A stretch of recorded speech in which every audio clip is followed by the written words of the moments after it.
Eo amin'ny tontolo ny fahasalamana kosa indray dia nanolotra couveuse vaovao sy manara-penitra ny pavillon Sainte Fleur etsy Ampefilo ny brasserie Star. Tao anatin'ny lanonam-pianakaviana no nanatontosana izany fanolorana fitaovana an'ity toeram-pitsaboana ity izany.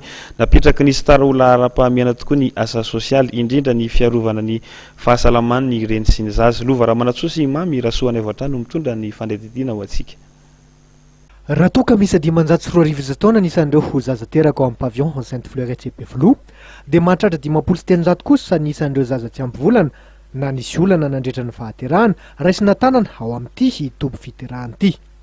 Mba hahafahan'ireo zaza mena vava mialehibe ao anaty fepetra feno, dia nanolotra couveuse vaovao sy moderna mitetina 720 tapitrisa ariary ny brasserie Star, tazona niarovana ny ain'ireo zaza teraka ao amin'ity toby fiterahana ray ity. Na tonga an'ilay izy moa zany dia saisisseny ny ambassadeur-ny Ordre de Malte zay hoe tia misy projet dia le projet mba mitady couveuse zany ny pavillon Sainte Fleur. Maha hoe couveuse asy moa zany dia hoe mombana ankizy nouveau-né zany le izy ka sensible tamin'izay projet zay zany zay i brasserie Star Madagasikara hoe manavitra ny zazakely dia manampy an'ireny izay no nahatonga an'le choix-le décision.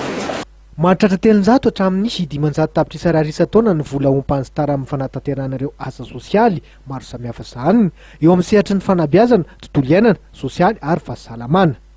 Tonga namea voninahitra ty lanonam-panolorana fitaovana ity ny ministry ny fahasalamana sy ny masivony Ordre de Malte izay misahana ity toby fiterahana ity.